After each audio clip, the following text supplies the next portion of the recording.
Bienvenue sur Boîte à mots. J'ouvre cette vidéo pour vous présenter une personne exceptionnelle, Anne-Fleur Multon.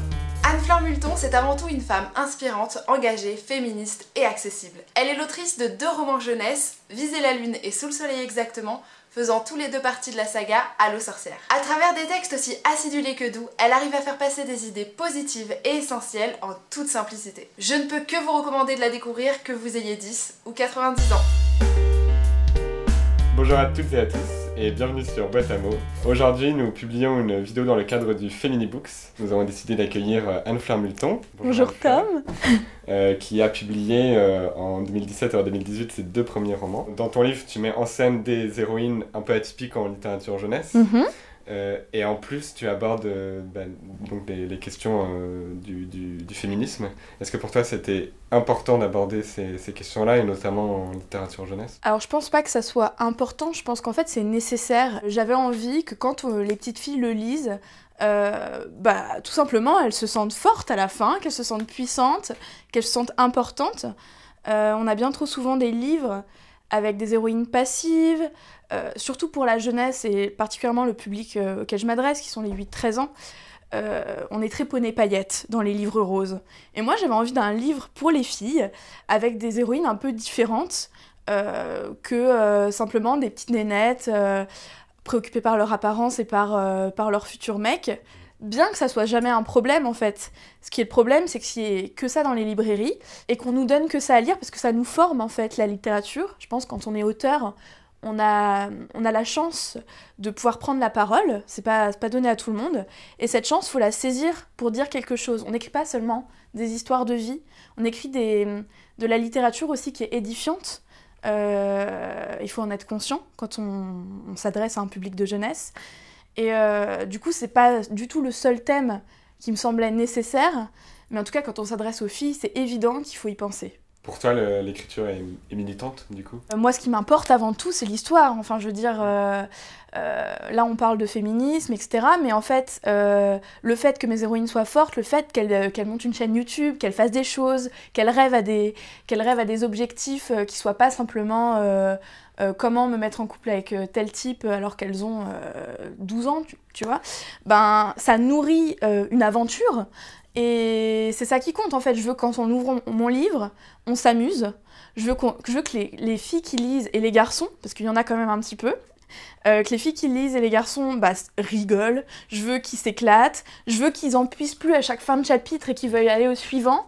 Et dans le fond, c'est ça qui compte pour moi, qu'on le referme, qu'on ait passé un bon moment de littérature, que ce soit pas de la littérature aussi qui soit réservée à une élite. Ça, c'était une contrainte qu'on s'est mise plutôt avec mon éditrice. C'est-à-dire qu'on avait un public cible qui n'était pas forcément celui des enfants de cadre. Donc du coup, j'ai essayé de faire en sorte que, sans être simple, mon écriture, elle soit accessible. N'empêche que tu as eu des lectrices qui ont été assez touchées. Tu mets en scène des héroïnes qui sont pas toutes justement des Françaises blanches qui habitent en France métropolitaine, mais de partout dans le monde.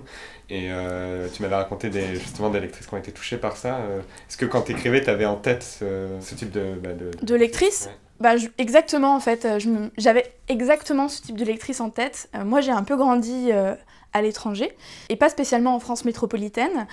Et à l'étranger, en fait, on parle français, parce qu'on est un pays colonisateur. Donc, il y a plein d'endroits où on est arrivé avec nos petites armées, et on a pris place dans ce pays-là. On a dit, ici, c'est chez nous, on va parler notre langue, on va suivre nos valeurs, on va lire notre littérature.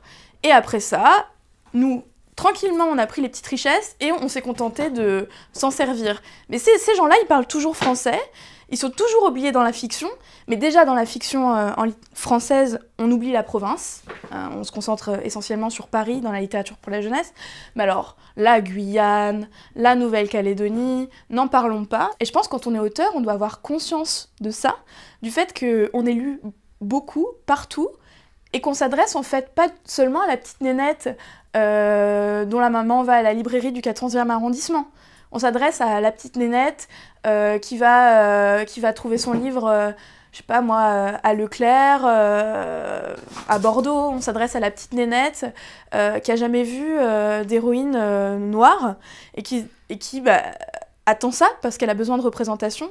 Donc ouais, je pensais à elle aussi. Est-ce que pour toi, le livre, c'est justement quelque chose qui peut faire changer les choses? Eh bah oui, les livres, ils ont évidemment le pouvoir de changer les choses. En plus, je pense qu'une histoire, c'est le bon support. En fait, je te dirais plus que les livres, c'est la fiction, à mon avis. Parce que c'est quelque chose qui nous touche quand on lit une histoire d'amour, une histoire d'amitié, qui est une belle histoire, et qui véhicule aussi des valeurs bienveillantes, des valeurs militantes, intrinsèquement féministes, intrinsèquement antiracistes, sans que ça soit non plus avec des pancartes. Ben, on est influencé, on se dit, bah, cette fille-là, à laquelle je m'identifie, elle est super cool, et être super cool, c'est penser ça. Du coup, ben, ça te construit en tant qu'individu, et il est possible que peut-être ça t'influence un petit peu. Bon, après, je veux dire évidemment que le fait de vivre simplement dans une société où le patriarcat est omniprésent et fait ses règles influence beaucoup plus que mon petit roman, tu vois. Et puis que quand on va représenter quelqu'un de gros, quelqu'un voilé, quelqu'un d'homosexuel, il faut que ça soit le sujet spécifiquement du livre, ça peut pas être une héroïne homosexuelle. Exactement. Alors, ça soit pas le sujet, quoi. Exactement. Alors ça, c'est aussi un autre problème. Enfin, c'est pas forcément un problème en soi, d'ailleurs, qu'il y ait des livres dont ça soit le thème. C'est bien que des romans sur l'homosexualité, parce que bah, quand on y est soi-même confronté, ça peut nous aider à grandir dans l'acceptation de soi. Néanmoins, c'est bien aussi qu'on voit que c'est pas un big deal, quoi. Que c'est pas un big deal d'être féministe, par exemple, que c'est pas un big deal d'être grosse, qu'il est temps d'avoir des héroïnes grosses parce qu'il y a des filles grosses, en fait. Et gros, c'est pas mal comme mot. Et que ça existe sans être le sujet de l'histoire, parce qu'en fait, on a avant tout une histoire avec des héros et des héroïnes différents, diversifiés, qui la vivent, en fait, avant tout. Alors, je vais ouvrir la boîte. Suspense et boule de gomme. Rivière. Alors, automatiquement, ça me fait penser à une vidéo de Solange Te Parle. Ça s'appelle Cul nu à la rivière, je crois. Elle parle de nudisme à la rivière. Alors moi, j'adore les rivières. Le village de vacances qui a inspiré le deuxième tome de la série Hello Sorcière, là, et ben, c'est un village dans lequel j'ai grandi qui s'appelle en vrai Angle-sur-Langlin, et l'endroit qui s'appelle Remerle existe vraiment. C'est à côté d'une rivière, et je passe mes journées à poil, parce qu'il n'y a personne, à me baigner dans cette rivière. Et c'est tout paumé, c'est magnifique. Les rivières, c'est féerique parce que ça coule très vite, c'est très vif, l'eau est très claire dans les endroits encore protégés. Non, les rivières, c'est très cool. Je préfère la rivière au fleuve, par exemple. Le fleuve, bon bah voilà, c'est un peu... Hein, alors que la rivière, même le son, je trouve, de rivière, on sent que c'est vif comme les poissons qui sont dedans.